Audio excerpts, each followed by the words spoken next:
fans. Usually that's when I come in and say it's your favorite time of the week. But it's not Tuesday night, it's Sunday, and the Panthers have dropped their second straight loss in a really upsetting fashion. They fall to the Detroit Lions 20-19. In fact, I would say they dropped the ball, and I'm here to talk about it with Cody Lashney. Cody, how are you, my friend? I'm as good as I can be after a loss like that, man. That one hurt worse than Pittsburgh, man. A worse team. We had enough time to prepare. It was just bad, dude. So many players dropped the ball today, man. It wasn't just on Cam, wasn't just on Funchess. That was on absolutely everyone. I got to start the show by telling you, I told you I was going to have to change my shirt. I wore the Panthers Don't Funch Around shirt today, and they clearly did. So, Cody, I'm changing my shirt right here. Uh-oh. Live on the show. I'm into it. Cover that up. The Panthers funch around in Detroit. That's for sure. Gosh, you guys can be a part of the C3 podcast and the C3 post-game show. The number's 252-228-5098. We want to get your takes. The lines are already – the voicemail has been filling up. We got a lot of people that got a lot of things on their mind. The Carolina Panthers coming off a loss, a really heartbreaking or stunning loss to the Pittsburgh Steelers last week. And then this week we go on the road. You think that this team can come back and show that this was something that, a blip on the radar. And now you're starting to wonder, is this a tailspin? And the Panthers defense didn't do any favors until the end. You got to give them credit for putting them in a position to come back and tie it up. They forced the ball back. I mean, if you are going to show up right at the end. I'll take that. Graham Gano with a missed field goal, a missed extra point, and you get down, you score a touchdown at the end, and you pull within one. You could kick the extra point and tie it up and see what happens later. But instead, Ron Rivera goes all aggressive, tries to pull a win out on the road. To me, this shows that he was really unconfident with his kicker and Graham Gano. No Gano. And, Cody, how long does the grace period for Graham Gano have to last after that 63-yard field goal? This is my first beer, by the way. Also part of the reason we may have lost. No, that's not the reason that we lost. Listen, man, he won us a football game, and now he lost us a football game. And I kind of think that's what we've always known about Graham Gano. He's a middle-of-the-road field goal kicker. I mean, he has as big a leg as about anyone in the NFL, but he's not clutch. I mean, there are moments when you depend on him that he will just fail you in every way. And at the end of that game, and Cam Newton misses that throw, you and I were talking a little bit. I think that's just as much of an indictment on Graham Gano as it is our defense. They didn't, Ron Rivera didn't trust the defense, and they didn't trust Graham Gano to even tie the football game. That was bad, man. If you're going to be a field goal kicker, your last name better be clutch, and Graham Gano is not. Lots of people in the chat room getting a great discussion going. Craig, welcome. 10, Daniel, Rel, Shaughnessy, Floyd, keep pounding worldwide. Appreciate you guys joining the show. Go ahead and turn your phones to portrait mode. Smash that thumbs up button. Hit the subscribe bell. Really helps our podcast grow. We've been growing tremendously in the last few months. And, man, I feel like I've just been bludgeoned a little bit. There were some things to be excited about in that game as well. DJ Moore, fantastic game. Curtis Samuel, again, makes plays whenever he is asked to do. And I think it was interesting that the Panthers coaching staff finally took Funchess off the field when it was on that last touchdown play. I didn't see him on that drive. I think I saw Jarris Wright, Curtis Samuel, DJ Moore, and Olsen lined up out there. You almost wonder why they didn't do it earlier. I feel like he had 6 drops today. I think it was 1 for 7. He was he had 2 catches because he got another one late. So Yeah. It's been bad. All right, guys, the numbers. Go ahead. One more thing I want to bring up. You mentioned the grace period for Graham Gano. How about the grace period for North Turner? I mean, yeah, Cam Newton has been playing well, but I think Cam Newton is also a damn good quarterback. And yes, he missed that throw at the end, and that was on him. He had time. He should have made the throw. But then at the same time, how many third downs do we have to see that Curtis Samuel, our best separating receiver, is not on the field? It drives me absolutely mad, and you see it time and time again. And then he makes that touchdown catch today. Curtis Samuel was awesome today. But yet every time you see Jarius Wright on the field, just know that that's our coaches taking a snap away from one of the better receivers that we have on the team, maybe the best right now. Because as of right now, it damn sure ain't Devin Funchess. Hey, don't pick on Jarius Wright, man. He's playing hard out there. He's playing hard, but he's not Curtis Samuel. And they're stealing snaps away from Curtis Samuel at this point. All right, the number's 252-228-5098. We're going to go ahead and get into these calls. There's a lot to get through, and I'm sure there'll be more coming. It's your time to get on the couch, Panther Nation. We're here for you. Give us a call and let you know how you're feeling about this really heartbreaking loss. Was it worse for you than it was after this loss? Was it worse for you than the Pittsburgh Steelers loss? Cody has been asking that question to himself. Here's the first call we got. Hey, everybody. This is G. Cavassier. What's up, I watched G? that damn game. You talking about pissed off? And excuse my French. I was fucking pissed. There's no way in hell we should have lost that damn game. Graham Gano, I swear I want to put my foot up his damn ass. He cost us that damn game. I swear he did. If he would have made that field goal, and if he would have made that damn extra point, we wouldn't have to go for daggone 2. But in reality, I know Riverboat Ron, he wants to, go for 2. He didn't trust Gano, which to me, that is a damn problem. That is the beginning of a problem, because me, I would just like kick the extra point, whatever, what I'm saying, go into overtime, but for him to go for daggone 2 with the game on the line, that's not really the time to go for it, in my opinion. I'm sorry, just kick the extra point and go into overtime. But you seen DJ Moore, man. Oh my God, that boy played his damn heart out, man. I have to get his jersey. So now we're 6-4. I'm happy that the Atlanta Falcons lost. I'm really happy that the Atlanta Falcons lost. We can still get in with a wild card, but it's going to be tough as hell because our schedule coming up is no joke. So give you guys' opinions and excuse my French. It's G. Cavassier. Yeah, I don't think you said anything that was that to us that we don't agree with. And to me, I feel like this is a game that you really couldn't afford to lose if you wanted to make a stand to us and to yourself that you're a playoff team. Now, that's not saying that you can't make the playoffs, but right now we're just trying to get a win. And I don't, or at least have a game where we don't look like half trash somewhere. And that's what we're looking for at this moment. But I think G's right.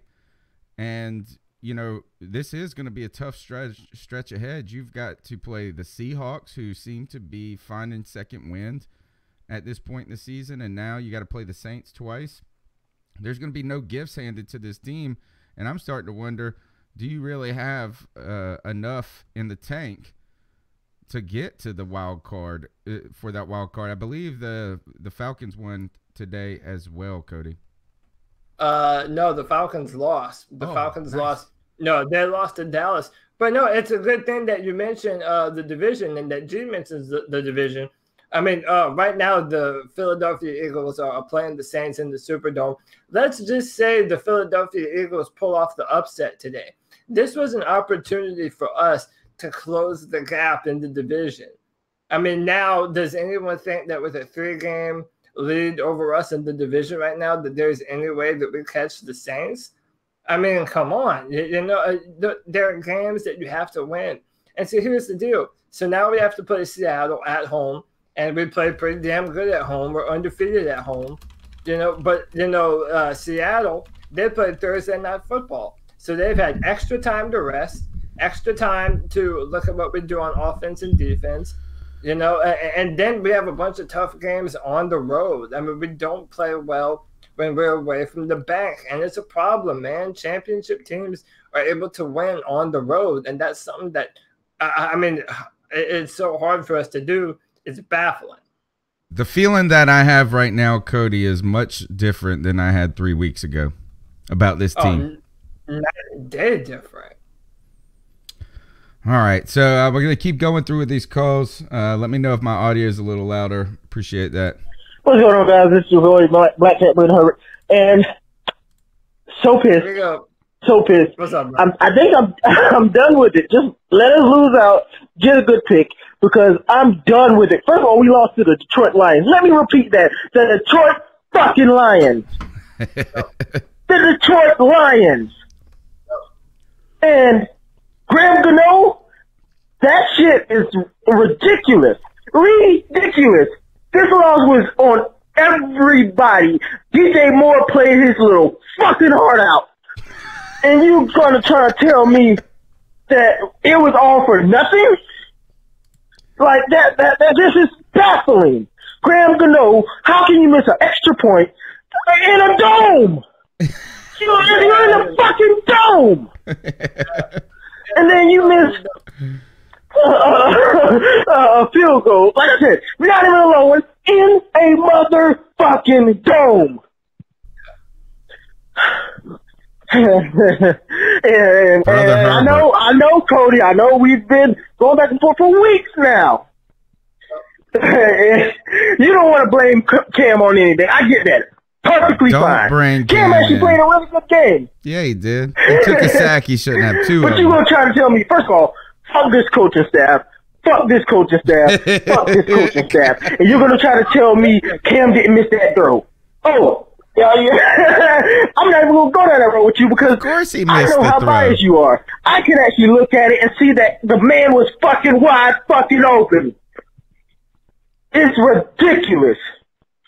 And this coaching staff should be out the door, like, not even catch the fucking flight, because this is anybody that says that they can't see this coaching staff and see how horrendous this shit is ridiculous. And speaking of that, we haven't won back-to-back winning seasons in how long? Ever. And I guess it's not gonna fucking happen now. I'm done with this shit. I am done. Y'all, I'm going to try to listen to the show. Hope y'all are doing a great job, all that good stuff. But just let us lose out, get a good pick. Fuck! Yeah, he's upset. Yeah. Brother Herbert upset. I feel him. But listen, he's right. Him and I have been going back and forth on Twitter for what seems like forever now about Aaron Rodgers and Cam Newton and whatever. Yeah, listen, man, Cam Newton missed the throw. He had forever in the pocket, and he had, who was that, Jarius Wright, wide open, and he overthrew it. I mean, he overthrew it. And listen, by the way, all the calls are going to be laced with profanity, all right? We know that they're going to be laced with profanity. It's all good. That's the whole point, to let it out. But, yeah, man, listen, I firmly believe that everyone's on the hot seat, man. Especially after how we started this season, and now we have a brand new owner, David Tepper. If we just start going to shit, yeah, there's no reason to keep anyone on the coaching staff. I mean, I think Norv Turner has been great for Cam Newton, but I don't think that Norv Turner is doing something that John DeFilippo, the offensive coordinator from Minnesota, can't do. I mean, the personnel decisions, no tackling from our defense, dude. Even Luke, 59, isn't making tackles. I mean, I think that understand. Is something to be talking about. Is that I can understand the frustration at this point, losing, like he said, to the Detroit Lions. Yeah. I can understand how some people have not been particularly big Ron Rivera fans throughout his tenure. But what we're not talking about, and what I'm surprised is that a lot of people didn't. The first thing they didn't go after was Eric Washington. But like I said on Twitter, is, man, Eric Washington out there missing tackles again. Yeah. And, you know, at this point now, if there is someone to blame at the end of the day, I guess it does come back to the head coach for these types of things. But this defense is not tough. They're not tough right now. They are getting they're either scared to hit, they're scared to tackle, they're exhausted, they're frustrated. I think it's a little bit of both. And the defense is just not what we're accustomed to when it comes to the Carolina Panthers. And let's not – look, Cam Newton is dealing. Right now, we've seen the best Cam Newton that we've probably ever seen as a quarterback. Yeah, so he took a sack that could have been, maybe would have had an opportunity to push us to a field goal, to a first down or a touchdown. But we still did miss a field goal in that after that. So the blame goes all around that. I just feel like, again, we come back to Cam Newton, probably the least deserving of anybody to be completely frustrated with. But he did crumple on that 2-point conversion. So, he had the opportunity and he blew it. And we're not trying to defend that. So here we go. Cody, I got to you take over this next call. I'm going to play it. My kid is calling me. Here. What's up, Panther Nation? I see that loss coming a mile away. What the fuck was Riverboat Ron think he's doing? Going for it. I mean, just kick the field goal. I know Gano was struggling. Just kick the field goal. Believe in the defense. Take it in overtime, but I just got a couple of things. Bradbury's trash.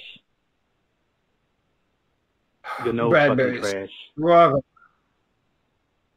Fuchs can't catch a damn ball to save his life. I'm not gonna lose hope in the season. I got faith, but if we don't figure this out, we're gonna be missing the playoffs. Keep pounding. Yeah. So even if Graham Gano makes the extra point, at that point they have a minute left, and you have, I think the Lions had 3 timeouts, and then we're pretty much going to overtime. So listen, I'm not mad at the call to go for 2. In fact, I even like the bravado that we even had the balls to do it, because I think traditionally we would have just kicked the extra point. But I don't know, man. Everyone on our defense, I honestly believe Ron Rivera didn't trust this defense.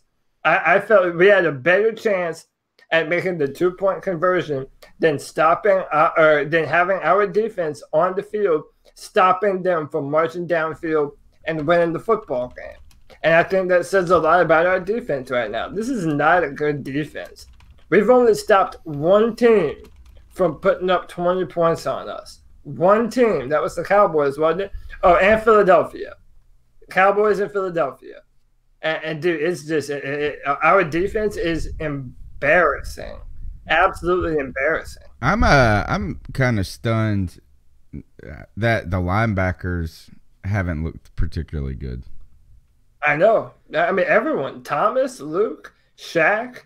No one looks like they even care about making the tackle. Daniel K says going for 2 was the right call. Ron correctly didn't trust Gano or the defense. Yeah. I don't argue with that. I almost know this is that at this point, whenever it comes time to win the game, I feel like we should just run Cam. Yeah. like I'm just like, this is the highest percentage play in our playbook. Let's just go with it. But look, it was all there, and Cam crumpled on that. He missed the throw. He threw it behind and high. It was maybe somewhat catchable, But here's the thing: it shouldn't have gotten to this point, Cody. We should have never ever gotten to this point. Is that there were so many opportunities in this game, and it comes back to this: is Funchess dropped so many big plays early on that we shouldn't have had to come back. You know, I mean, we come out, we score. I'm starting to think we're a team that just needs now to also ask for the ball when we start the game. Give us the ball. You know, we've always been a defer team because we had a good defense. I think our team's strength right now is our offense. Yeah, it's unquestionably the offense, but even still, the offense is so up and down. We didn't do anything in the third quarter. It had to be another fourth quarter comeback for us to go up and take the lead. I mean, this offense is up and down just like the rest of the team, though. And in my opinion, that's play calling. And this season, when we're winning, we've been very congratulatory of North Turner. But I find these past few games, everything from leaving T.J. Watt unblocked in Pittsburgh to his personnel decisions on third down, I don't think North Turner has been calling good football for the past, 2 or 3 weeks now? I mean, it's been kind of ridiculous on his part. I don't think today's game was bad. I just think it was slightly vanilla. Yeah, but why be vanilla when you have so much firepower and so much weapons? But we were putting up big plays. I mean, if you bring back those plays that Funchess dropped, Cam was 8 of 10 to start, and both of his incompletions were drops on Funchess. Like the offense was doing its thing until and let's go ahead and put this too as well. It's just terrible field position the whole game, because their punter was just was balling out. So I understand. Look, is that we didn't do enough to win the game, but for me, it's like, look, we could not stop Kerryon Johnson. We could not stop the run to save our life, and then we couldn't do anything. We couldn't get to the core. I'm still sick of saying this. Julius Peppers is my favorite Carolina Panther ever. And I'm sad that he's the best Carolina Panthers player right now on defense. I am sad that that's the case. Not because I don't like him, but we should not be asking a 39-year-old damn defensive end to play 100% of the snaps. Mario Addison hasn't played that well. KK Short hasn't done anything. Poe has been trash. Butler's been trash. Everybody has been trash up the middle. It's just right now the defense, to me, is the primary problem in this. Yeah, the defense is definitely a problem. But so I'll say this just because it popped in my head. You were talking about Cam Newton. It was 8 for 10 until Funchess had all those drops. In my mind, let me tell you what Funchess solidified in my mind today. We'll probably end up paying him money, but he's not going to get what he wants. And if he's the type of player that wants to maximize his potential, he might not be a Panther next year. In moments like that, I mean, dude, drop after drop after drop. They hit Devin Funchess right in his hands numerous times and dropped the ball. I mean, dude, talk about listen, this is why Brandon Herbert calls me a Cam Newton defender. Because, yeah, did he miss that throw? No doubt in anyone's mind. But Cam Newton is Superman. After being put out of the football game for a play, he was laying on the ground hurt. We don't know what's the matter with him. And then comes back and starts dropping dimes at the end, pushing us downfield. That's why I'm not putting it on Cam Newton. What I am saying, though, is that what is supposed to be our number one wide receiver for the past few years in Devin Funchess is not a number one wide receiver. Cannot depend on the man. Brother Herbert, though, gets to fall back on this, is that he hated Funchess, too. Oh, yeah, no doubt. But you're right. I mean, look, Panthers Funch around. I went from being a Funchess hater to mild on Funchess to back to being a Funchess hater. My man got onions. He's still salty because somebody served him onions on the salad yesterday. Yeah. And his game was all stanky like his breath afterwards. All right, the number's 252-228-5098. Got a poll on Facebook. Who's more at fault, Gano, Funchess, or Rivera? 56% people say Gano right now. Funchess and Rivera holding at 22%. We'd like to hear from you guys. Who's at fault for this loss? And does it ultimately fall on the coaching staff? Is Eric Washington not getting it well enough and not finding a way to connect with these veterans? What is going on with the tackling? Why can the Panthers not why do they feel allergic to back-to-back winning seasons? We want to know from you. The number's 252-228-5098. Here's our next call. Oh, I think we've heard this. What's up, C3? Yep. J-Dub. I J-Dub. think the decision to get rid of let Butker walk to the Chiefs is going to haunt us for a decade or so. Yeah, I remember. It is haunting us. People always talk about last year with Gano too, and he didn't make it in the playoffs when it counted either. So, and they want to talk about 63-yarder, but if you can't make the easy ones, like what, I could make an extra point. Honestly, I was a soccer player, I could do it. I mean, this offense has to do better. That's not enough points. Period. Don't care. Like in today's NFL and with our defense, that's not enough points. I don't know what about this team on the road, but they're just a different team completely on the road. And the way we're going, that's where we're going to have to go if we go in the playoffs. So, I don't know. On the road, we're just not the same team. Cam had it at the end. That right was open. He just missed the throw, and he could have ran it. So, I mean, at the end of the day, we can say whatever we want, but Cam should have had that. And any other quarterback would have had that, especially in our division, I think, right now with that situation. But just frustrating. Like, we can't lose these games. And I mean, I believe in the going forward at the end. That was the right call.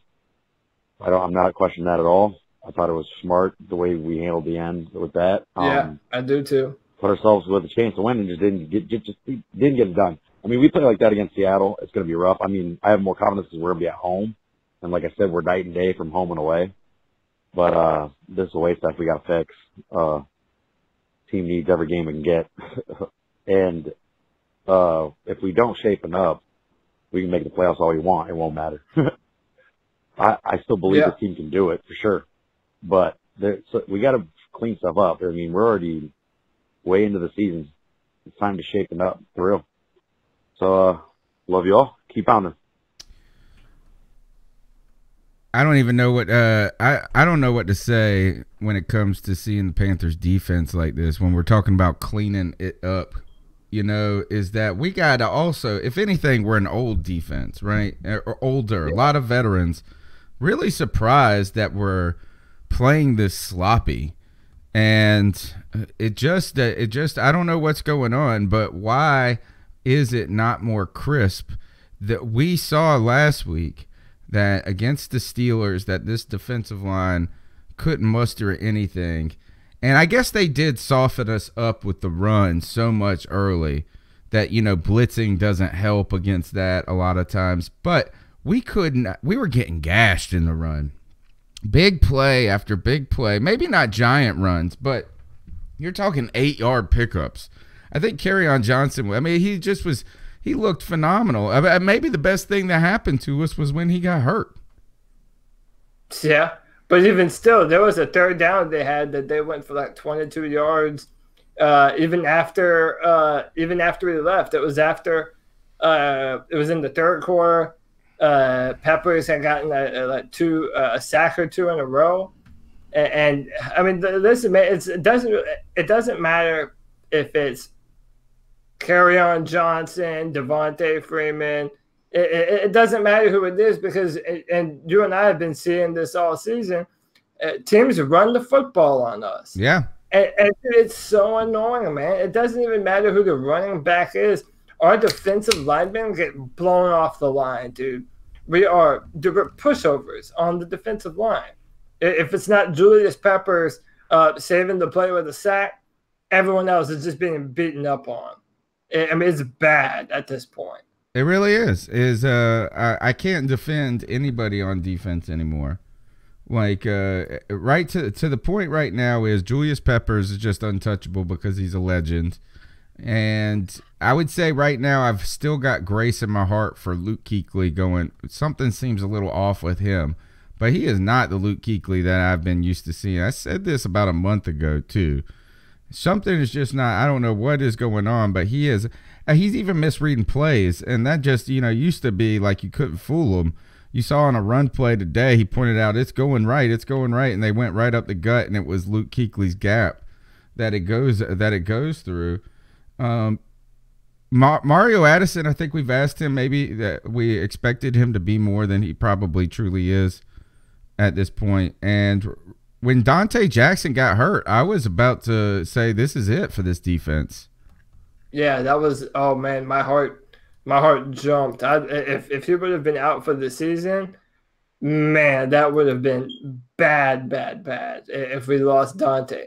He's the only one, other than him and Eric Reed, they're the only ones that I feel really play with a sense of passion and urgency in our backfield. Yeah. Joseph Broach says Poe is a puss. He also says he had another good comment, Joseph Broach, earlier. He said Eric Washington needs to be demoted. YouTube chat, Colton Phillips says the reality of the situation is the team has quit on Ron Rivera. The man's decision not to kick the field goal was just stupid. If you don't trust your field goal kicker, then release him. Well, I think there was plenty of reason not to trust him at that point. And I think that goes back to J-Dub's call, is that we really have not been able to trust Graham Gano, period. And all these wackadoos that are saying stuff like, well, Graham Gano was 28 for 28 on field goals. We didn't trust him last year beyond 50. And this year he hit the 63-yarder that said, man, maybe Ron Rivera and them were too hard on him. But no, he's missed a ton of extra points this season. He is not good enough, in my opinion. I've never thought highly of Graham Gano. I hold a lot against him from the Super Bowl and that opener in 2016. Is that and I used to say this, Cody, and I couldn't say it after that 63-yarder. When was the last time that Gano won a game for us? Well, the last time was that 63-yard field goal, and that's the only time. In other cases, the only time he's memorable, I feel like he makes long kicks or kicks when there's no pressure, when we're up 21. But now, he's just bumbling and fumbling when you need him the most. Yeah, and J-Dub hit the nail on the head. We drafted Harrison Butker out of Georgia Tech. And he's a great field goal kicker, maybe even a bigger leg than Graham Gano. And we just let him go to Kansas, and he's been incredible there. I mean, we passed out on a cheaper player who's probably better than Graham Gano is in his second year in the NFL. I mean, I understand at the time you want the veteran and whatever, but yeah, man, Harrison Butker, I'm glad that Jado brought that up because I forgot about that. Harrison Butker, I think that we're going to regret letting him go. Because, I mean, come on. All right, so if we're in a clutch situation, say we make it to the playoffs, and we need a field goal to win the whole thing at the very end, do you trust Graham Gano to make it in the Superdome or in Los Angeles or wherever the hell we would end up having to go? I haven't ever trusted him. How long does the 63-yard field goal have to require me to give Graham Gano grace? Brother Herbert on Twitter earlier said that period is long past. Carl Van on Facebook, friend of the C3 fam, says he disagrees. He disagrees with the YouTube chat that we needed to go for it. Like Cody said, that was the right call at that point. And because it shows you that we didn't have a lot of faith or any faith in Gano, and probably little faith at that point in our defense, because their offense was still putting it on us. I felt like, even though we got lucky a little bit towards the end, or we got them off the field at the end. They almost went a little soft on their play calling that gave us that opportunity. So I think maybe the most stunning part about the call, though, for me, is that Ron Rivera made it. I said the same thing. The fact that he even decided to go for two right there, I mean, that's very not Ron Rivera, in my opinion. But he did, man. He absolutely did. And like I said, I will give him that. I do think that was the right decision. But this team is not good anywhere right now. We're not being coached well on defense. And remember, Ron Rivera is a defensive head coach. Okay, yeah. so This should not. We should not be dirty, or we should not be sloppy there. No, not at all. But we are. There was a lot of, we've had a lot of new assistants. It's a big ask on Eric Washington. But again, I mean, this also comes on the players. Everybody here. This falls on Rivera, to Eric Washington, to the assistant coaches, and to the players who are just missing tackles. They're not, they are, you said they're getting muscled on the defensive line. I feel like we're just playing soft all around. So much to the, I mean, think about this. Even when Bradbury makes a great play on the ball against Galladay rips it away from him. Soft. The Panthers are funching around. That's what it is. And that's why I've adapted the shirt. We actually have one more of these shirts for sale. I will include the duct tape for free if you want on the website. They haven't been our best sellers because nobody likes Funchess, because they like Funchess about as much as they like salad, it seems. The number is 252-228-5098. We want to hear your opinion on this loss, 20-19. Really heartbreaking loss, and one that for us, we just wondering what this really tells us about the team. The defense right now is just completely suspect. Like you said, we've only held teams twice this season under 21 or something like that. It's just unacceptable. The teams are running the ball on us, and that's really the problem. We've seen teams air the ball out against us before, but right now it's not even like that's even the weakest part of our defense at this moment. The run game, the inability to get after the quarterback, and poor play. I would say underwhelming play from the linebackers. We need more out of those three guys, and it's tough right now. And Captain Munnerlyn is probably a year past being where we needed him. He probably would have been better last year than he is for this year. So we want to hear your opinion. The number's 252-228-5098. Let's go on to the next call. Hey, what's up? This is Jeremy Clancy out of Newport, North Carolina, calling in after this second horrible outing. Sorry I couldn't join in on the Pittsburgh debacle.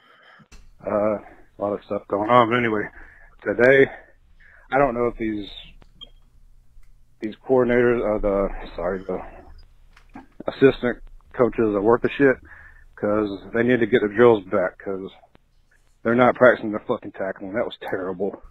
Yeah. Awful. The offense, I'm happy with. Funchess, you can go play somewhere else next year. Your contract year was on the line right there. All I gotta say is we gotta win out now. We can do it though. Keep pounding. Thanks, guys. Winning out is going to be tough, but I tell you one thing: Funchess is soft, man. I'm ready to move on from Devin Funchess. Is that I feel like we could go and get somebody. I right now the same argument you made for Jarris Wright taking away snaps from Curtis Samuel. I think I'm just ready to say just put DJ Moore and Curtis Samuel out there, and when you need to go three wide, let's put Jarris Wright in there. And I want to emphasize this.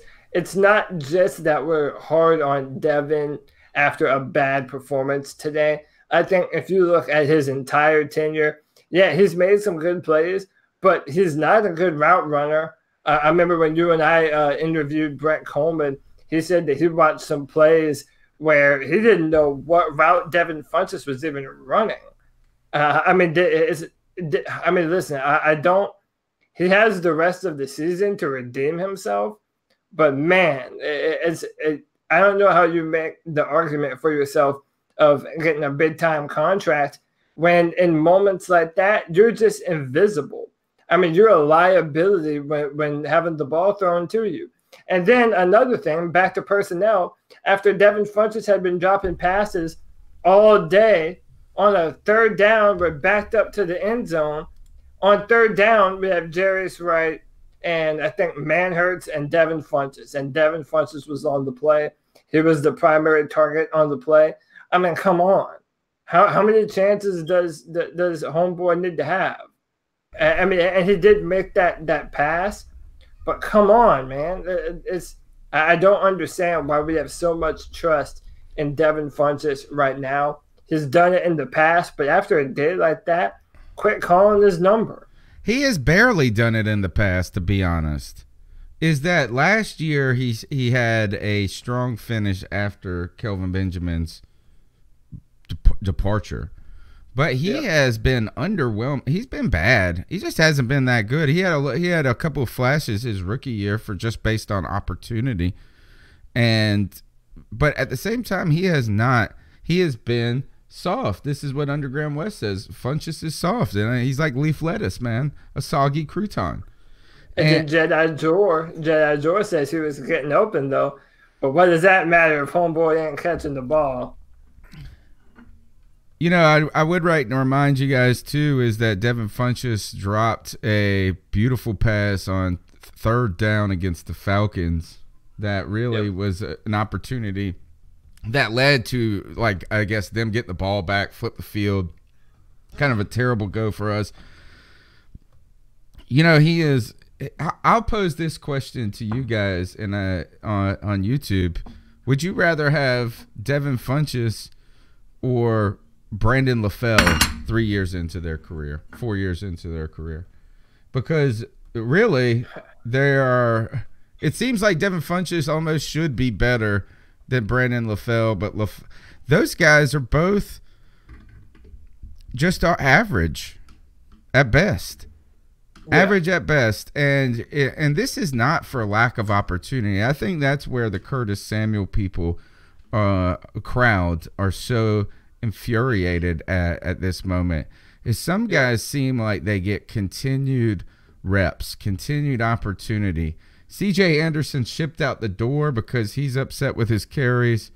You have Devin Funchess and Torrey Smith. When Torrey Smith lost his job to injury, not because the coaching staff seemed ready to move on and put the guys in. It's really been, and that's where I guess that I can't defend Norv Turner on this, Cody.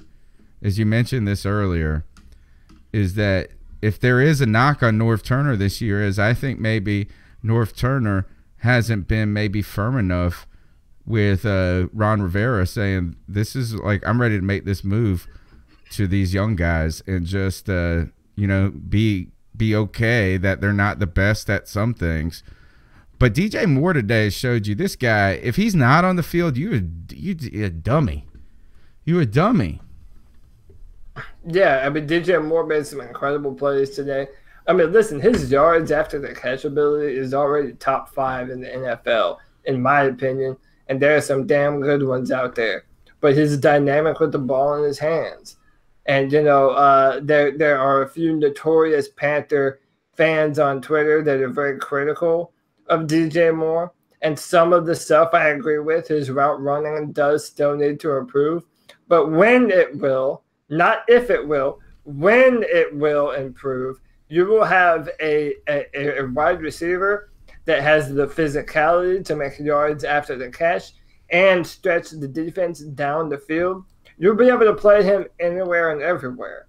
I mean, with the ball in his hands, he's one of our better players right now. Easily. He's amazing. What he did is, and I mentioned this on Twitter, you saw this, Cody. What's so great about DJ Moore is he gets the ball and he immediately goes north-south with it. Immediately. No hesitation. I'm going upfield. There's no running laterally. There's no trying to juke guys and dance around and lose momentum. My man turns and runs, and he breaks through. He sheds the initial arm tackle, right? And he keeps going. And I don't believe this. I'm sorry, is I just cannot believe that his route running, whatever it is it's his whatever he does poorly or not good enough at this point does not outweigh the contributions that he's had on the field. And I'm really there now with Curtis Samuel. I can't defend any of it. I was really high on Samuel when they drafted him. Was a little disappointed at how fragile he seemed at first. But he's shown the heart of a lion. He's gone out there. He makes big plays. He's a playmaker. It's time for us to have these guys on the field because Funchess, that's the difference between a Funchess and a Gano. They're not playmakers. Yeah. They're just not, and they blow it. And I'm down on Funchess now. I'm done. I'm done with it. I can't. I tried. You tried to win me over a little bit, and I'm so upset that he has been handed 100% handed the job. Zero competition for Devin Funchess. Something that Ron Rivera said that was not a good place to be in several years ago, where you wanted everyone to have to compete for their job. We just penciled in Devin Funchess. And I even cringe when you guys call him a number one.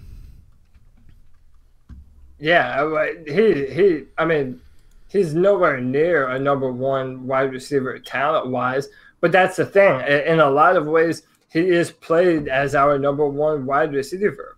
I honestly believe that out of every receiver on the football team, he gets as many snaps or more snaps and targets than any other receiver on our team. You know, so we play him as a number one wide receiver, but he has proven time and time again that he's not a number one wide receiver.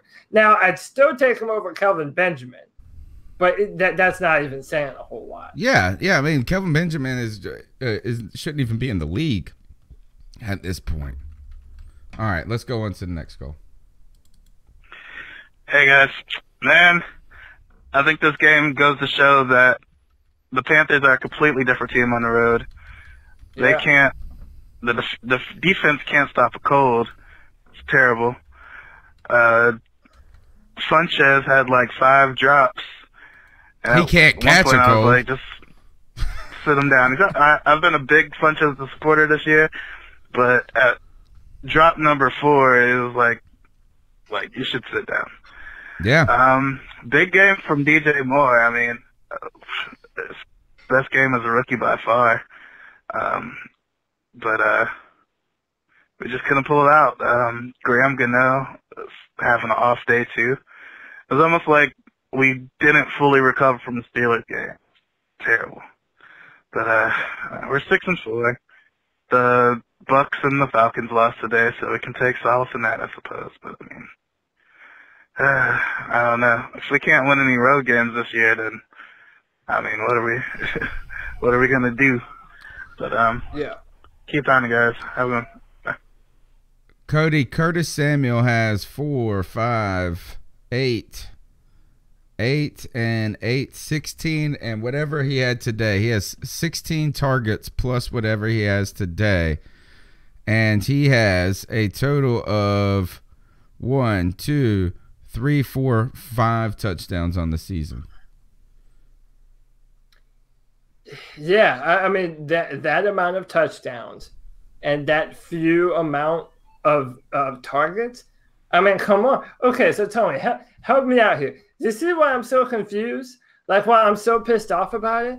Like, he is easily one of the better receivers that we have on the football team. And when we do get him the ball, he makes plays to put points on the board. And they were like, we'll put him in on a random second down on a gadget play here and there. Or at the very end of the football game, we'll have him make plays that he should have been making all football game. But it just hasn't been in there to make. Yeah. I mean, to me, that has been the number one criticism with Norv Turner this season has to be personnel decision making. We saw it. We saw C.J. Anderson leave the team disgruntled because of personnel calls. Now, I think there is something to be said is that Christian McCaffrey has just been so good. You know, it's about like, are we forcing to get C.J. in there? We'll have to, we got to know a little bit more about the rationale behind it. But at this point, why is it that we're so slow to pull the trigger and putting these younger guys in? Is that you just got to be ready now. Is that you're in the pros. I don't care if you're young. It's time to call your number because these other guys are not performing at the level that these younger guys are. And Devin Funchess, when he had drop number 4 today, I just said it. I was the same way. Sit this guy down. You don't even have to give up on him as a player, but at some point you also need to tell him, Like, get your mess together. Get your mess together. Go get your head right and come back. I'm sick of seeing having people going, oh, look at how mature Cam is over there talking him up and going encouraging Graham Gano. Somebody needs to yell at these dudes and say, Jesus Christ, sit down and put Curtis Samuel in. So I think that is the number one criticism when it comes to Norv Turner is some of these personnel decisions. My question to you, Cody, before we go to the next call, how much influence there is Ron Rivera in this, do you think? I thought that Norv Turner, and being Ron Rivera's mentor, would be able to tell him these are the things we want to do, and basically Ron say, this offense is your baby, take care of it. But Ron Rivera also has a history of this type of behavior with players and really being slow to put guys in until there's an injury. I mean, think about how long it took us to do this with Matt Khalil, how long it took us to do this. Where Norwell got his opportunity off an injury. What was that other right tackle we had that went to Minnesota who plays guard now? That was really terrible. That everybody. Michael Remmers. Yeah, all these things came down to necessity. You know, and is there any origin there to Ron Rivera? Do you think, Cody? Yeah, it has to. But we've seen it too many times for it to not be that. I mean, how many times? I mean, yeah, so players get better over time, but I mean, Andrew Norwell, Moton, and now we're seeing it with Ron Rivera, and that's another thing. So we're getting on to Norv Turner for not playing Curtis Samuel, and that probably is on Norv Turner. But if you're the head coach of the football team, you supersede Norv Turner. So why isn't Ron Rivera saying give Curtis Samuel more snaps? Yeah, a lot of this is on Ron Rivera, and I honestly believe it now. I fully believe that with David Tepper as the new owner of this football team, no one is safe right now. No one in this organization is safe. They better turn it on, or they might be, moving to a different state or whatever the hell, because you are not entitled to your job if you don't do the right things. And you make the point. We have had better players on the football team that have not seen time because Ron Rivera plays the veteran instead, and it's BS. Would Torrey Smith still be playing? Is a question at this Probably. point. Yeah. And you're right, Ron Rivera should supersede. And he should be able to step in and do those types of things. You just got to wonder, is that what's the constant in this? You know, where does it stay from year to year the same? We've seen new coordinators. We've seen different things. Is that really got to be on Ron Rivera at this point because of how bad the defense is? I think that alone is enough to say that with all of this change, with all of these new assistants, with a new defensive coordinator, Ron Rivera probably needed to be more involved and to be making some of that transition a little bit easier for Eric Washington, and he clearly hasn't been that. And I think after that Pittsburgh Steelers, I think this game really does actually put Ron Rivera potentially on the hot seat, is that you're going to really be watching closely how we finish, because there is the most talent on this team. And you know, David Tepper, when you've got $11 billion, you got an ego. And he did not want to be insulted in Pittsburgh like that. Winning today would have helped to calm him down and say that was a blip. But today, you know, he's got to be a little bit aggravated. Yeah, and another thing, so that means everyone. If the coaches end up going, that means Marty Hurney is going to end up going, which I mean, personally, I'm fine with. I think, listen, Marty has given us some great first-round players, but everyone needs to feel the brand right up on their ass. Sure. That says fired. I mean, if you don't perform better, you're not entitled to your job. That's the way the world works, you know? And if everyone's fired, I'm interested to see who David Tepper would bring in, what his philosophy would be for, how he wants the future of this football team to be molded, you know? Ron Rivera needs to know. Yeah, and usually he's a better coach when he's on the hot seat The number is 252-228-5098. We want to hear your thoughts about this game. Go ahead and smash that thumbs up button. Share the post if you're watching on Facebook or Periscope. Make sure you retweet it. You can check us out every Tuesday night live, 9 p.m. We're also syndicated in audio format on every major platform that you get your podcast. Just Google C3 Panthers podcast. We'll come right up. We'd love to have you be part of the show. Call in, tweet us. It's all good. We're all family. This therapy session is free.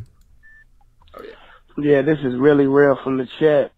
Just a few things on my mind after that game. Firstly, I got to say that this coaching staff, this whole scouting department for the Panthers has just been off. Looking at the game, we drive down the field. Curtis Samuel makes big play. C-Mac big play by DJ Moore. And then we score. We had an opportunity to kick a field goal and put our defense back on the field. Although our defense have not been playing great, we decided to go for two. Looking at the situational football, that was not the right decision. Had it been under 45, 30 seconds left in the game, it would have been a good decision to go for two in the league. But with a minute and some change left and they got 2 timeouts, doesn't make any sense. Also, we got Graham Gano on our team. This is a player going forward who we're going to need going forward. And Rivera just took his balls in front of the whole team, took all his confidence from him. So I don't know where we stand with him. If you ask me, if you can't trust your kicker to go out there and kick an extra point, you gotta look elsewhere. Yeah. Also, after this week, if DJ Moore and Curtis Samuel do not play 80, 90% of the offensive snaps, have no confidence. If we look back at our Panthers department for scouting coaches, it took injury to get Norwell on the field. It has taken injuries to get Moten on the field. And what is it going to take to get Curtis Samuel more snaps? Because I just don't see it, man. It's getting ridiculous. And I'm sure all of Panther Nation is feeling the same. So, yeah, thank you for your time. I'll be in the chat. Yeah, I mean, I think you're echoing a lot of our sentiments. Go ahead, Cody. Really well with the call of the night, man. There isn't anything that man just said that's false. Everything he just said is 100% on the money. I mean, listen, man. I still think we should. I don't have a real tremendous problem with us going for it. It was out of, in hindsight, it does seem bad now. Actually, I was just so surprised we did. Well, and listen, though, you want to show your offense. I have faith in you to win this right now. I don't mind the call. And I've said that before. I don't mind the call. But I'm not, Cam Newton he had to make that throw. And by the way, so as we're doing this, Cam Newton's doing this press conference, and Cam Newton basically said that was on me. I feel like I let my team down. Well, so he did. He missed the pass, but yeah, it's a team loss. It's a team loss, and that's the thing. None of it has been 100% on Cam Newton, and it hasn't been 100% on anyone. It's a collection of errors.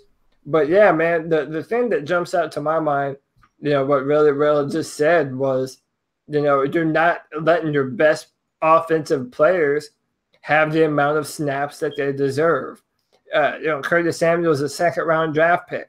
Why aren't you putting him out there?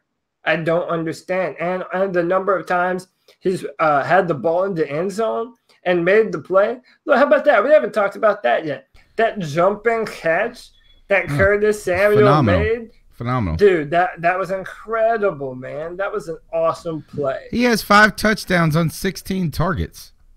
I mean, it's insane. Or maybe say 20 targets if he got targeted. What I like about that call is Relly Rail said that Ron Rivera is to Graham Gano as Lorena Bobbitt is to John Bobbitt. All right. Hey, and then that means that Funchess is just the cuck of all 3 of those people. Oh, yuck. Yuck. All right, let's keep going. Well, disappointing loss, and,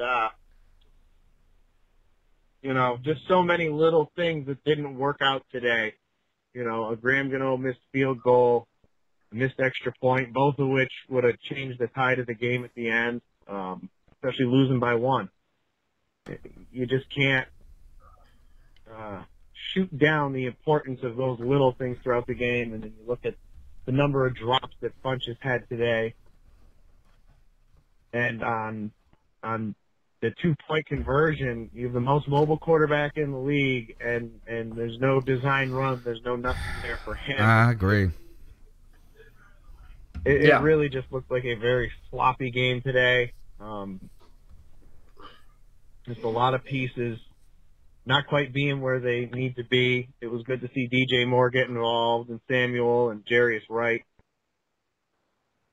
But what does it really matter that we're getting these pieces more integrated when we're losing the damn game?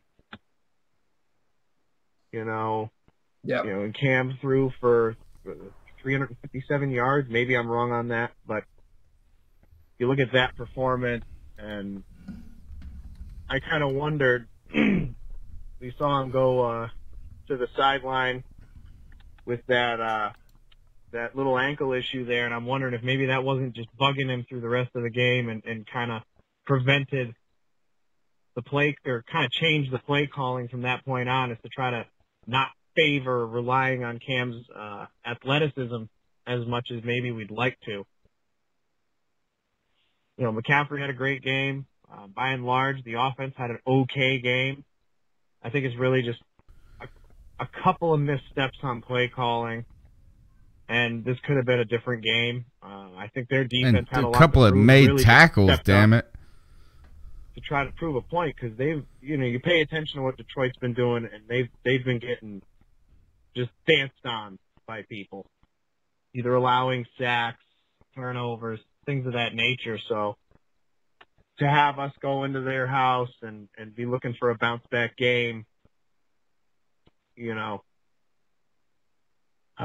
just frustrating to see another loss, especially by only 1 point this time. You really would have liked to have thought that with 10 days, this team would have come out of the gate just storming, would have come out and just been on point because of those couple extra days to get away from football and get more into making sure the things are shored up that need to be shored up. And I'm not totally ready to crucify Washington still. I think there was a few plays where if you really sit and look at it, guys were just out of spot. They just didn't read things properly. Not tackling either. You can see it on Luke. I think we got part 2 of this call. Yo, this is DJ. I'm absolutely. All right, let's hold it. Before we go on to this next call, let's talk about that a little bit. Cam Newton was 25 for 37 with 3 touchdowns, 1 interception. He had a 68% completion rate. Listen to this. DJ Moore, 7 for 157 yards and a touchdown. Christian McCaffrey, 6 for 57. Curtis Samuel, 5 for 55 and 1 touchdown. And then, Devin Funchess, 2 for 39. There is I'm just ready to say, let's put, like you said, our best players on the field. Now, when we go to the defensive side of the ball, I know a lot of people were frustrated with Washington in the middle of that game and the beginning of that game, but I think the Washington clamor calmed and quieted Cody throughout the game because it became apparent that guys just weren't playing well either. Yeah, and tackling, dude, the tackling part is the most infuriating part about it. I mean, really. I mean, wrapping up, dude, that's high school football, man. That's high school football. And but this is what I'm saying. So, this is why I'm confused. I mean, what's happening with the coaching that even Luke, an all-pro, I mean, we all believe, even with our biases aside, that Luke is the best inside linebacker in the NFL by a pretty wide margin, right? Okay, so then why is even he missing tackles? Like, I don't know, man. It's like there's some kind of hypnosis on our defense right now, dude. It's like there's no proper tackling on this football team, and it drives me insane. I mean, if you're out of position, that's one thing. But if you're in position to make the play and then just whiff and don't, dude, that infuriates me more than almost anything about this defense. And I think the best part of that call, though, Cody, is something that we were really fearful of seeing, and that is that the Panthers were a little flat. Yeah. And I don't know if that's the best description for it, but what we were not was angry. Now, I thought this is, I was thinking to myself as I wanted to see a team. We heard KK Short say, well, look, we just got to light our hair on fire and get to the quarterback. I think I wanted to see a team that was so infuriated by their performance on Thursday night that they were going to do that to the other team. Now, as this was not happening, and we seemed a little calm at times, which I said maybe this is a good thing, is that we're not too emotionally high. You don't want to get so up that it bites you in the butt. But we weren't high enough. We weren't hot enough. We weren't fired up enough. We weren't sharp enough. And really, to me, the only players is look, Cam had a 67% completion rate. Christian McCaffrey continues to make a lot out of nothing when he has to. DJ Moore, these guys are making plays. So I'm ready to say this isn't on the offense. To me right now, I'm completely looking at this defense and saying, guys, what the heck? This is not the team that I know. I don't care how many new assistant coaches we got, Cody. We cannot let teams gash us like this, and so I can't defend Poe anymore. Poe is trash, as Underground West says. I can't defend him. I can't, and I'm not even. I can barely even go to be at bat for Washington, even though I don't believe he's truly as at the heart of the problem as many people believe. But at the end of the day, we're not sharp enough. And who does that come down to? I guess the axe has got to fall on somebody. And I promise you this, it will fall on Eric Washington before it falls on Ron Rivera. Yeah, no doubt. And, we've seen Sean McDermott as the defensive coordinator, and we've seen Steve Wilkes as the defensive coordinator. And it's, the fact that it's the same problems, but even worse than they ever have been. We never. Let me take that back. We've never had a problem with tackling, ever, and I don't feel like. But it will fall on Washington first. But Ron Rivera, like I said, Ron Rivera is a defensive head coach, and he has the reins. If at any time he wants to make a change to salvage our season, and then it has to happen now, man. I don't know what it is. He's not a good defensive play caller. He might be a good coach. I mean, people, they like him. Julius Peppers came back in large part because of him. But as a defensive play caller, it just doesn't seem – he seems lost. He doesn't have an idea of how to defend against certain looks on offense. So, yeah, it's bad, man. Well, the only thing I disagree with that is I haven't believed that that the play calling itself has been the problem. Now, it might. I mean, I guess we could nitpick over could a different defensive call been better at that time, but a lot of times that these plays are given up, Cody, I just see guys. It's just like, good gosh, I don't care what play call it was. They're not supposed to be able to run for 10 yards.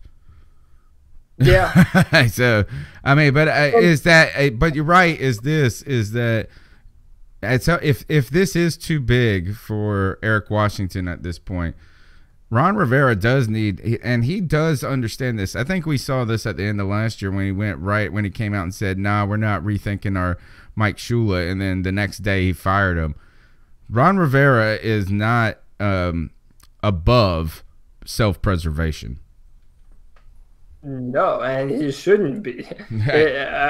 He shouldn't be. I mean, I don't know, though. But then that leads me to think, because of what you just said, if the play calling hasn't necessarily been that bad, then it's a part of the coaching then of the instructions that they're receiving. I mean, and it's like James Bradbury is another guy we haven't talked about enough yet, I don't feel. He makes a play, and then he just lets a receiver just bite at him, or he bites on a play that, I mean, make the claim that James Bradbury is what started the Avalanche in Pittsburgh. You know I agree. Yeah, I mean, I'm not going to argue that one bit. Yeah. So then, and Cam's pick, it was just back to back, just like you said, the beginning of the Avalanche. The Bradbury play was like the first rock that fell at the top of the mountain that then created that giant snow, that avalanche. Yeah, and then keep pounding worldwide says it's two things. Washington isn't bringing enough pressure, and Poe's not holding up in run defense. And that's a pretty fair assessment, you know? That's a very fair assessment. I mean, you know, your one technique is supposed to be your run stuffer, and your ability to stop the run on all different levels starts with that one dude, with that one guy. And if he's not holding up on the run, then it makes it harder on everyone else, you know? I think K1 Short is having a worse season because of Tari Poe. One thing that is strange to me is when I see KK and Poe out there together, KK's on the left side and Poe's on the right. And every time we used to see Star and KK in there, they were flipped. Now, I don't know why this is, but right now Poe has not done enough. And I think Poe, I will say that a lot of times people are dumping on Poe when it's unfair. Like I'll hear them dumping on Poe and like he wasn't even on the field on that play. But you know what? He hasn't done enough. And there was a play today where Luke Kuechly got blasted by a guard, and Poe just looked like he had gotten pushed out of the way too easy. And I mean, it's just been a failure on that front four. Systemically, it's been the root of all of our problems this year. The number's 252-228-5098. We got a lot more to talk about. Yo, this is DJ. I'm absolutely disgusted at this loss. We had 10 days to prepare for this game. Yeah. There should be no excuse why we were playing the way we were. The defense is, like I've said from the beginning of the season, has been trash. Eric Washington, I don't know what he's doing. Now we have to go fight for a playoff spot. And I don't even want to go into the playoffs like this. And with the defense the way it is, we're definitely not beating New Orleans. They're going to march all over us. We're playing like this. I'm a Panther fan, true and true. But this is getting hard to watch. It is getting hard to watch. And what's really scary to me about all of this, guys, is that there's so many things that are going to have to be addressed in the offseason going forward. And Cody, you've said that this was the year for us to go after it, that this was the year that we actually had the team arguably to make a Super Bowl run, but nobody is going to ask the Chris Clark to play left tackle next year. No. Nobody. No. Yeah, I mean, we have no edge rushers at this point. Eric Reed is on a 1-year deal. Like, there's a lot of, while there is on offense, I do think we have a lot of exciting things at wide receiver, and Christian McCaffrey has just been amazing and tremendous. And we know, I think Cam just has looked better and better each week.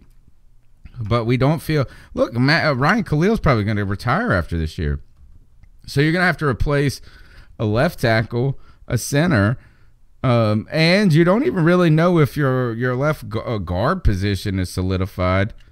Thomas, yeah. You know, there's going to be a lot of changeover on this team as well, and they're at very valuable positions, which makes it very difficult to address easily.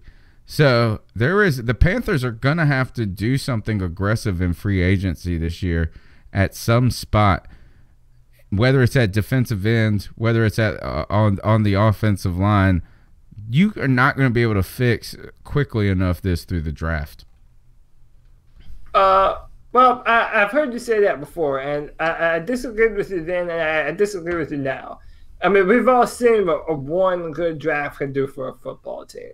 Look at the Saints, you know? That's why I'm saying if Ron Rivera's fired, Mario Hearn is out the door too. And I do agree that we do need to be aggressive in free agency and bring in some players. that can really help push this team over the edge. The thing that's so disappointing, though, man, is, I remember Dave Gettleman, when he was still with the Panthers, saying that when it comes to a window, he doesn't believe in a window. Because ideally, you should always build your team to be in contention. And I understand that. I mean, look at Pittsburgh, look at the Steelers. But then there are some teams, when they have a certain amount of players, a certain group of players, a Greg Olsen, a Khalil, a Thomas Davis, throw in a Julius Peppers to that mix. Even a Jerry Allen, even though he wasn't a Panthers longtime player, you have players and you want to win it for those players, and you have a window of time where you maximize your talent level with those said players. And if you're not getting the job done, then yeah, you absolutely have a window. Because you're right, we might have 3 offensive line positions to fill, and we don't know if we're going to resign Eric Reed. We're hoping that we do. So maybe free safety is another one. How about Mike Adams, 39 years old? Strong safety is another one. I mean, this team might not be very far away from a rebuild. That's why you have to win while you have the pieces around the team right now, and they're failing to do that on a consistent level.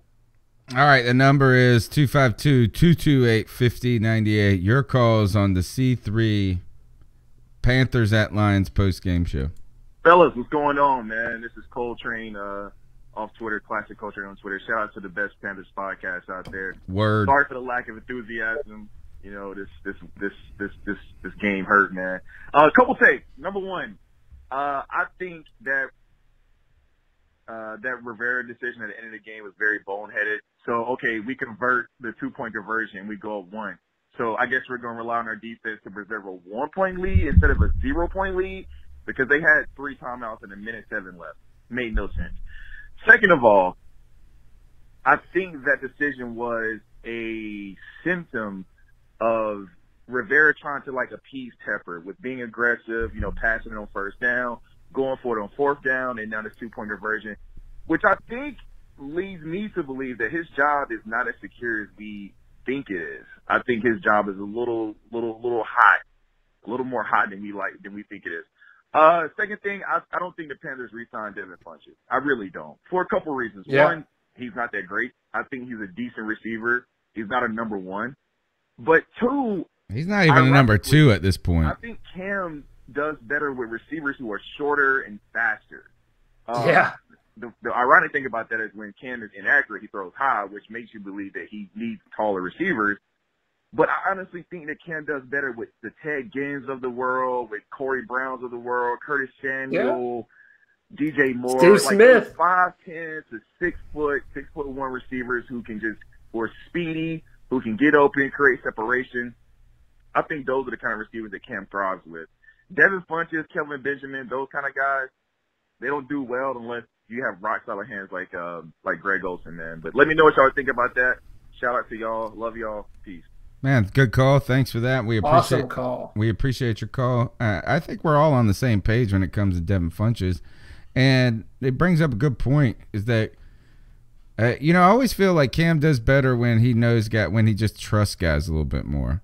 And when I say trust them, not trust that they're gonna drop the ball, but I think he recognized. Look at how good Cam has been under Norv Turner. I think he trusts Norv Turner. I think if you do this, is you look at how willing he's been to give the ball to Christian McCaffrey. I think he trusts that McCaffrey's a playmaker.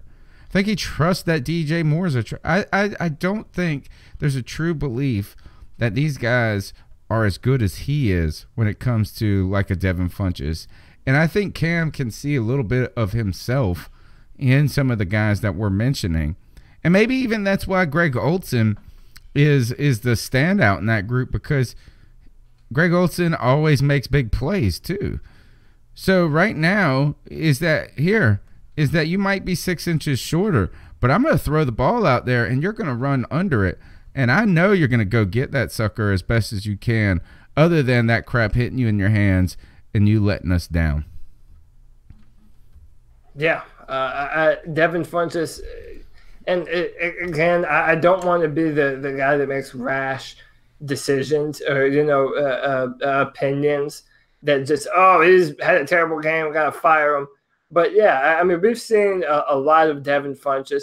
He's made some good plays, but then he's also, and granted, he was hurt, but I remember last year in the playoffs, he could have made an extra effort to go for that ball in the end zone in the Superdome, and he just didn't. I'm not impressed with his overall body of work.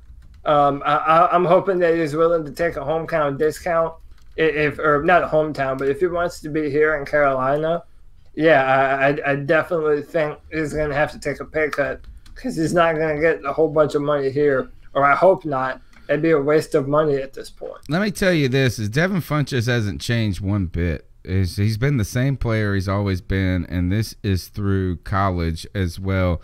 In 2014, they thought he was going to have this giant year after catching like 2 or 3 touchdowns, and it was in a single game against maybe like App State or something like that, and he ended up finishing the year with 4 touchdowns in college as a junior, only 733 yards on the season.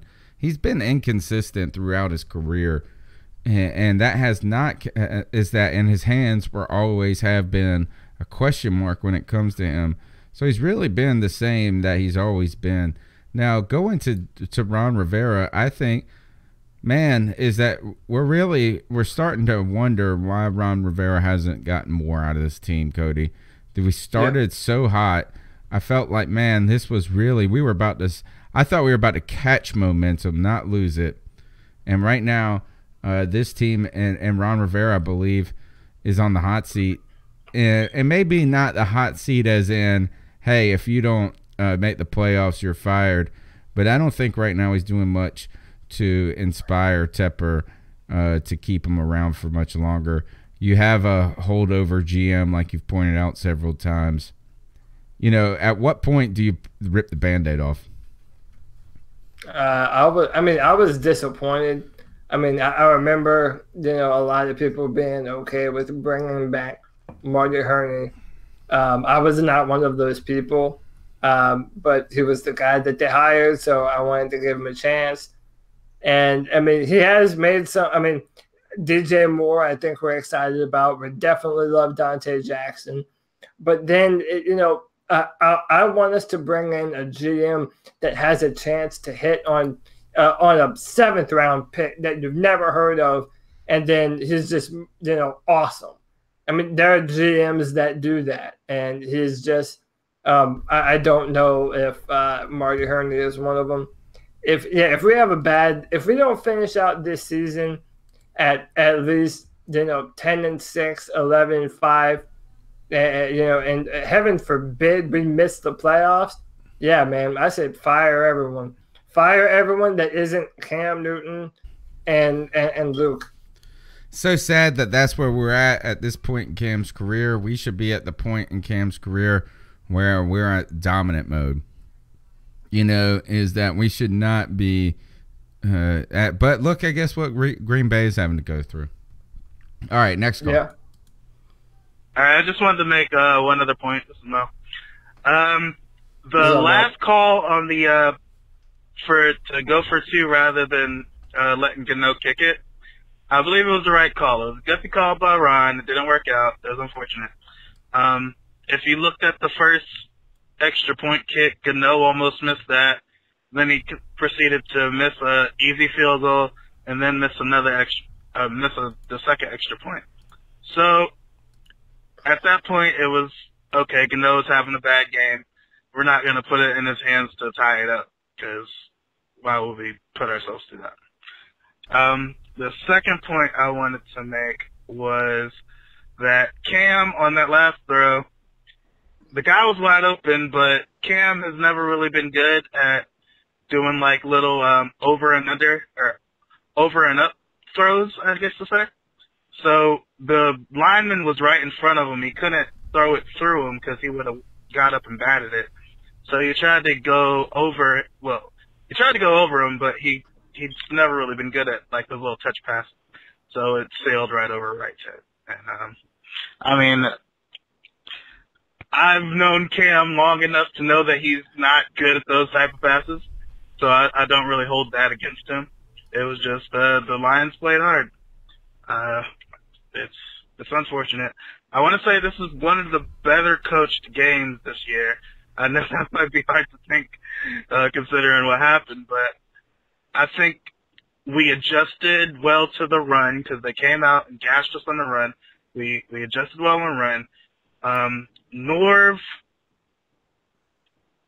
it wasn't like the best offense, but if you look at the stats, I mean, we moved the ball well. I mean, we got down the field a few times, enough to which we should have won the game. That's just the other points I had to make.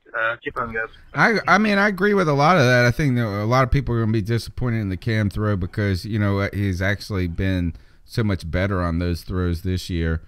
You got to wonder if that ankle had anything to do with it. Somebody messaged me on Facebook earlier and saying that Cam has been flat-footed all day.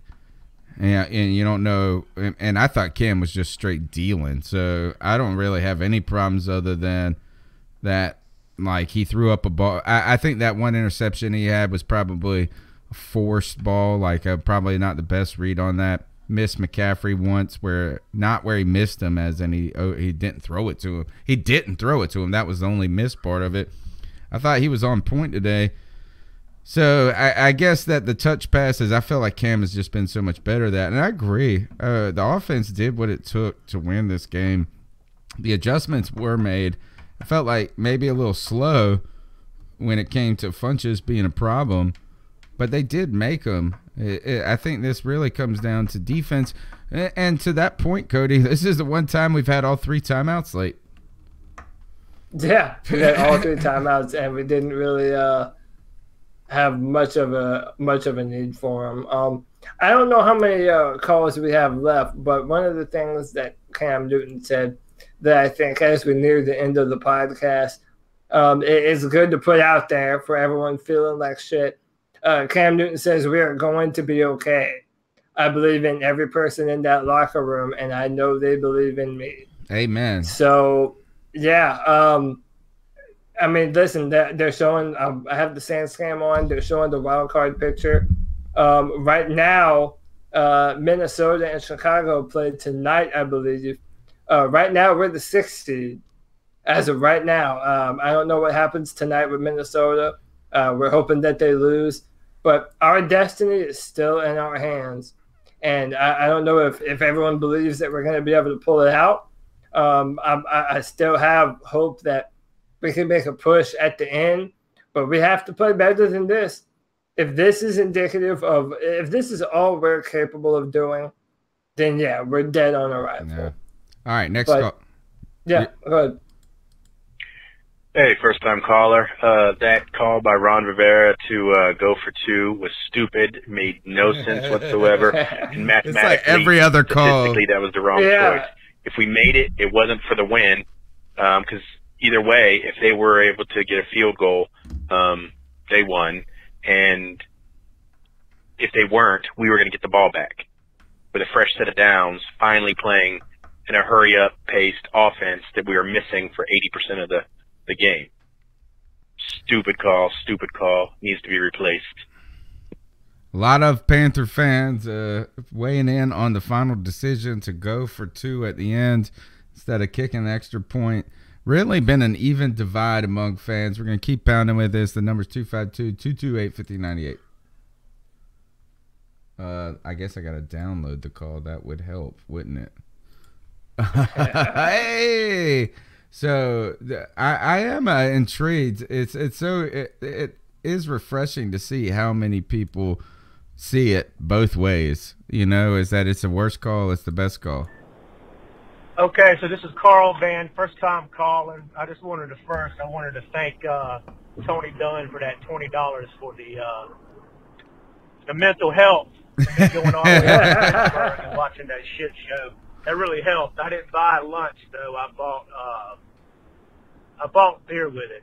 He bought beer with it. I was so pissed off in that game, and then there was a Steelers lady sitting down beside me.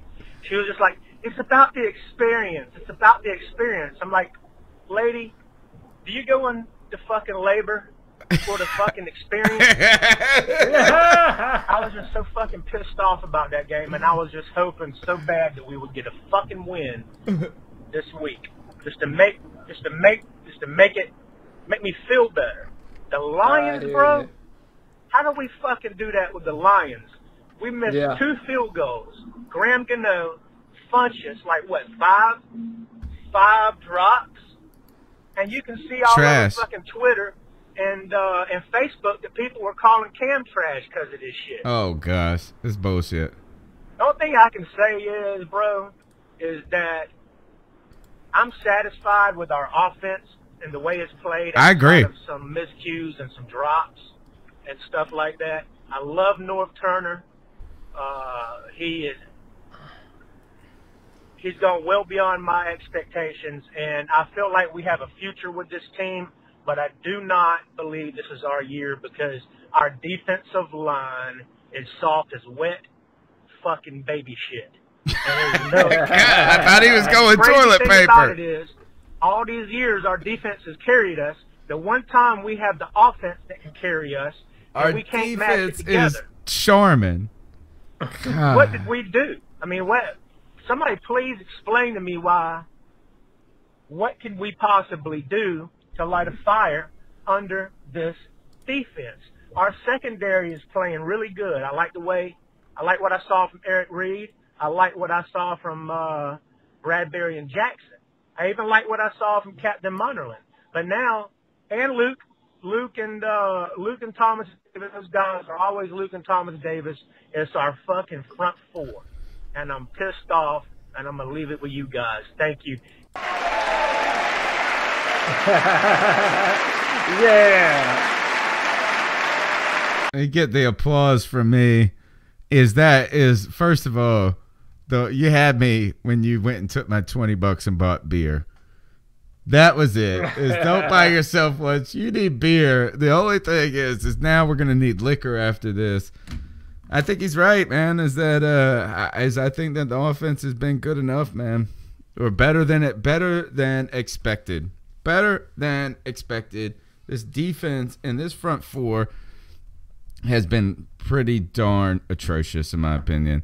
And that egg is on my face, Cody, because I said we were going to get 60 sacks this year. Listen, man, we were all hopeful that we were going to have a bunch.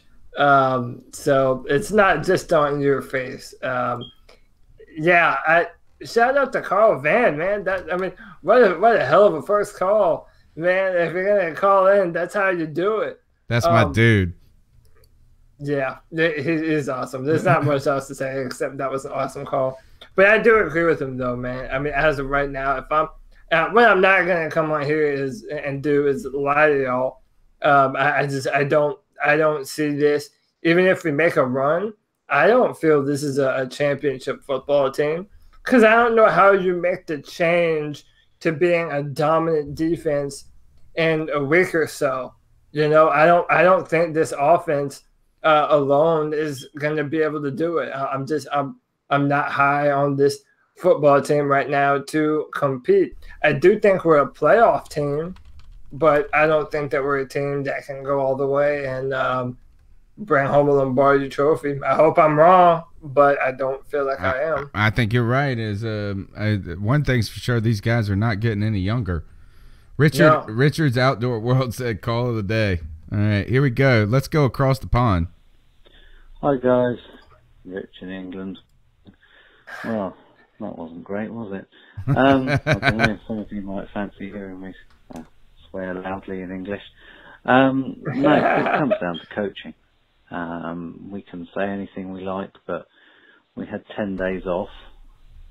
We also went into our previous game after the bye and basically laid an egg. That's what it comes down to. I mean, you can pick on numerous things. You can say it's defense, you can say it's offense, you can blame Gano, and it's easy to blame Gano. But Cam, it's an interesting thing with Cam I noticed tonight. He doesn't scramble. For all the yards he picks up rushing, they're all designed. There was after the DJ Moore 82-yarder, You take a look on, I think it's on 3rd and 2, when Cam misses the throw. He could have gone to his blind side. It was absolutely wide open, but he never even sees it. I don't know if that's all on Cam or whether it's the coaching, but seriously, I just think Tepper's going to be. I've got so many things I could say, but ultimately, I think it comes down to coaching. I think the reason I say that is that all of the Twitter feed of all the Panthers fans, and I follow a lot of you, we're all saying the same thing, which means if it's that obvious to so many of us, then surely it can be. It has to be down to the coaching. I mean, it can't be. I mean, all right, the tackling's a bit off here, quite a lot off. I'd like to see Eric Reid moved up to strong safety because every time he tackles someone, he sells them like. You've been saying that for a while. And we have to try something. There's a few personnel things, but ultimately, we all know DJ Moore and Curtis Samuel are explosive, and DJ showed that tonight. I don't know. Anyway, that's my thoughts. I mean, I could go more in depth, but I think the coaching, we have to look at it. It has to change. Anyway, enjoy, guys. Keep pounding. Cody, this is what I tell you about people with the English accent, man, is that they can talk shit to you, not to us. He's talking shit to the coaching staff, and Ron Rivera and them just sit there and go, gosh, you're such a nice guy. Yeah. Yeah, we have to listen to that guy. That guy has to know what he's talking about. Yeah, I mean, he's not too high, he's not too low. No. He's just delivering it. But there's something about the sophistication of the English accent that goes, he's probably right. Even if he was talking bullshit, he's probably right. Yeah, and he is right. And I wanted to bring it up when the last caller mentioned it. But this isn't being said enough. The fact that we had extra time to prepare for this, and this is the product that we put out on the field. He's right. Yeah. That's not acceptable, man. And yes, it is a coaching thing. And if this year doesn't produce something better, then it might be time to reinvigorate the coaching staff with something new, and that might be painful because that might take a year or two to build. It just sucks. We all want instant grits, but it doesn't work that way all the time. But I'm hoping that our coaches turn it around because I agree with our caller. The coaching has not been good on either side. Well, offense, has been better than the defense, but still a lot of questionable calls on both sides of the football. Why were we not prepared more to attack their offense with our defense? That's one thing we have not been on. And I'm not saying blitz, but attacking weaknesses on offense with our defense. And this is almost historic. We traditionally, every time we play a line that gives up a shit ton of sacks the week before, we don't get jack against them. Go back to the Saints. Go back and watch every Saints game for the last 5 years. Every time we play them, they're like, they have the worst offensive line. They got sacked 6 times, and we can't get squat against them. I know. How depressing is that?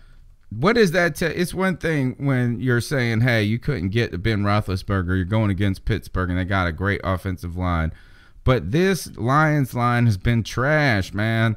And there are not enough playmakers on that. That's where I'm worried, Cody, is how do you fix this? I don't think that if you're picking in the 20s, 17 and later, you get a guy that's good enough to fix it.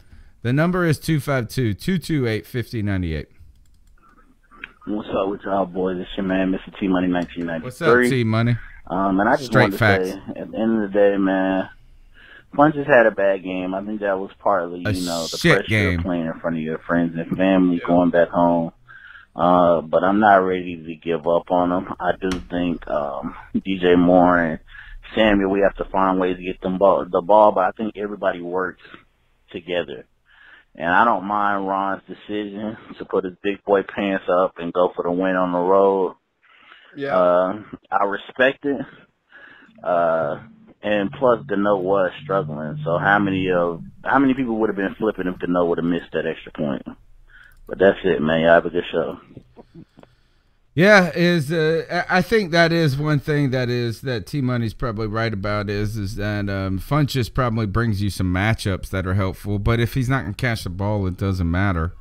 And he's supposed, everybody's talking about him going home. He's going to have a go. He's going home. He's having a homecoming party. That mug came home and realized that his girlfriend was sleeping with his brother.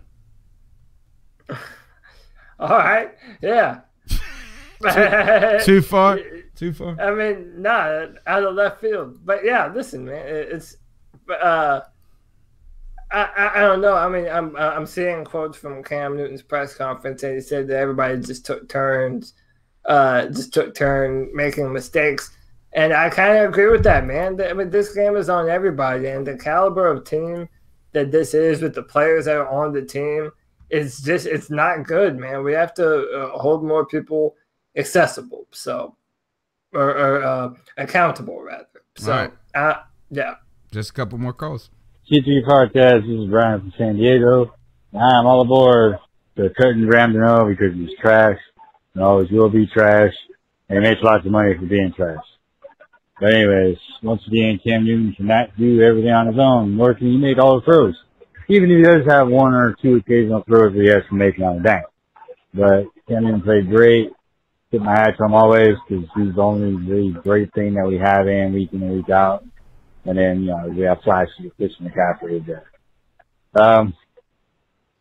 I really think, I mean, come on, dude.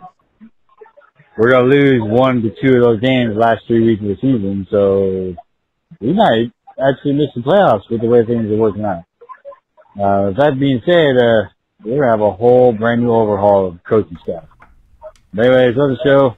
Hope we win next week. Keep on. A lot of common themes here. Coaching staff coming under fire now. We're questioning if this game if we are going to be a winning team this season. We're going to have to start winning some games. We're supposed to start today. It's going to have to start next week with Seattle. Number's 252-228-5988. This is C3 Panthers Podcast. You catch us live 9 p.m. on Tuesday nights. Go ahead and subscribe. Smash that thumbs up button. Share the broadcast with a friend. We're growing big each and every week. Here's the next call.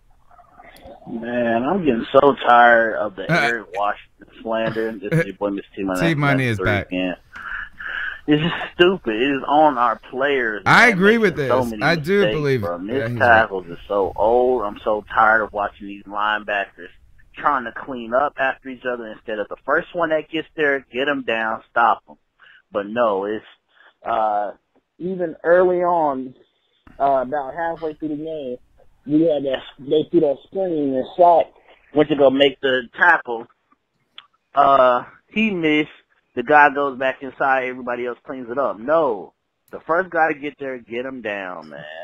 Nobody. I mean, Bradbury does good, but he has his mess ups every so many times a game. It's just I don't blame Eric Washington. I blame. If you want to blame anybody, blame. We've been running the same defense 3 years. Each coordinator just does a little different. And I am so tired of that fake double A-gap blitz where TD and Luke walk up and then they either peel off or blitz. I'm so tired of that. And we've been doing that before Eric Washington became defense coordinator, and we'll probably be doing it after, man. I'm out. Yeah, I mean, I do believe is that maybe that Eric Washington could be the easy scapegoat. Players have not been playing well. Let's just say that. They have not won their individual battles and at any level. And I was really starting to question our linebacker group. I felt like they had a good second half today. Better second half. So that was but where is the real identity of this team on defense? And I'm sad that it's really generated from Dante Jackson and Eric Reed. Yeah, and one of the things that he says is that it's not, having linebackers clean up for other players has been a problem. And yeah, listen, there's no way our coaches aren't telling them how to tackle correctly. Yeah, I mean, and they shouldn't be teaching that and in the NFL at this point. You should know how to tackle. Yeah, no, that's 100% true. But it's just, I don't know, it's a weird situation. I mean, I do think that Eric Washington maybe isn't as bad as everyone makes him out to be, even as heated as I'm on him sometimes. But I do think that there is there needs to be better decisions made on personnel on both sides of the football, and I think that is something on Eric and Norv Turner and Ron Rivera. Well, we're not cutting Luke Kuechly. You're not cutting Dante Jack. I mean, these guys that are missing the tackles, you're not cutting them. Right now that it's going to fall on Eric Washington before it falls on Ron Rivera. That's the truth. And whether it's right or not is that the unit, at the end of the day, he's the CEO of that unit. And that company is not paying the dividends on their stock that were promised. Last call of the night. We're going to be here on Tuesday night live, 9 p.m. You can leave your calls in the meantime using the number 252-228-5098. We'd love for you to be a part of the show. We appreciate all the people that are supporting the show in the chat room. You can continue to support the show by smashing that thumbs up button. That costs you nothing, guys. Turn your phone portrait, smash the thumbs up button. Every single person part of this show in the chat room, you got to smash the thumbs up button. It's like the equivalent of keep pounding on the C3 Panthers podcast. We need your help, guys, to continue to grow this show. We're growing astronomically. The calls are getting greater and better each and every week, more and more. Here's the last one of the night, Cody. My thoughts on today's game are more than anything aggravated. The Panthers they have a good team, but they cannot seem to play all four quarters. We are probably the worst team in the third quarter when it comes to scoring. Inconsistencies on offense, defense, poor tackling. I could have used the excuse last week. We played Pittsburgh on a short week. Haven't beat them since 1996 in Pittsburgh. Okay, that was Pittsburgh. Well, we just played one of the worst defenses and worst teams in the NFL and looked completely terrible. I don't blame Ron Rivera. People need to get off Ron Rivera. I mean, he's not playing the game. He's coaching, but he's not playing the game. And once again, punches, just terrible game. We need to get DJ and Curtis in the game a lot more often, not take Curtis out after he scores a touchdown and sit him down the next drive. Also with that being said, Funchess is it was horrible. Yeah. It was horrible watching Funchess. Bradbury's not an elite quarterback, like everybody thinks he is.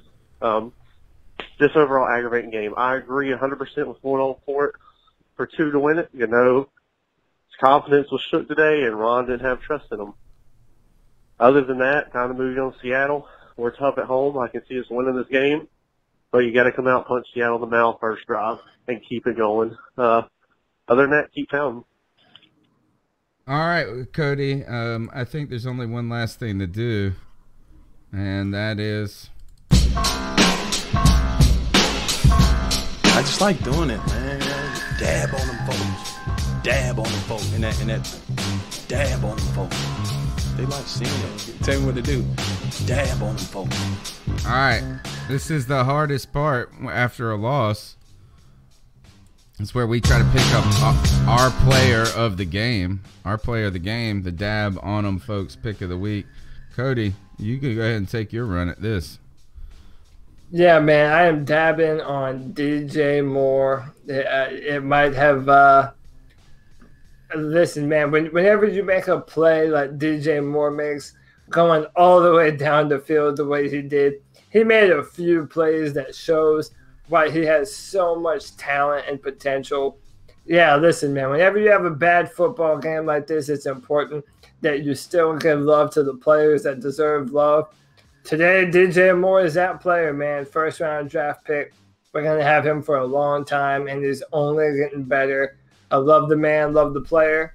Dab on him, DJ Moore. Since that was going to be my dab on him pick of the week, I'm going to dab on fried chicken because fried chicken is way better than salad. Fried chicken and hey, I'm going to dab on barbecue too. Also better than salad. Because Devin Funchess, you dropped everything. Your homecoming was a bust. You showed up to the homecoming party and nobody showed up. And then all you did was drop your drink on your girl. It was terrible. Man, Funchess, I'm so sad. And I feel like I was duped into thinking that this was going to be a year you're going to show out. I'm back on the hating the Devin Funchess train. Put in Curtis Samuel. Put in DJ Moore. DJ Moore, man, I'm telling you this, the game never seems too big for him. That man is out there getting it done. He plays exactly like Steve Smith played. Every play like it's his last play of his life. And I think Curtis Samuel's is playing like that at this point in his career. So to you, fried chicken, barbecue, dab on him. It is the C3 Panthers post-game show. Panthers at Lions, fall 20 to 19. Cody, tell them how they can find you on Twitter before Tuesday night. At Cody Lack, CODYLAC. Everybody's been shouting me out in mentions and comments. I love the love I've been receiving on Twitter, that we all have been receiving who have been a part of this podcast. We love the interaction. And, hey, don't let this loss ruin your day or ruin the rest of your week. We're going to be okay. Enjoy your time. That's all I have to say. Free therapy, Tuesday night, 9 p.m. Call 252-228-5098. In the meantime, my name's Tony Dunn. They call me the Professor. You can find me on Twitter at @cat_chronicles. Subscribe to our podcast wherever you're listening, whatever that function is. Rate us, share us, do all that. We're growing organically. We don't pay for anything. We're just trying to grow one Panther fan at a time. Remember, we're just in the car riding to the game. Actually, this show is us leaving the game and either celebrating or crying about it. On Tuesday night, think of us riding together on to Bank of America to take on the Seattle Seahawks and see if we can salvage what we thought was going to be a great season. We'll check you out Tuesday night.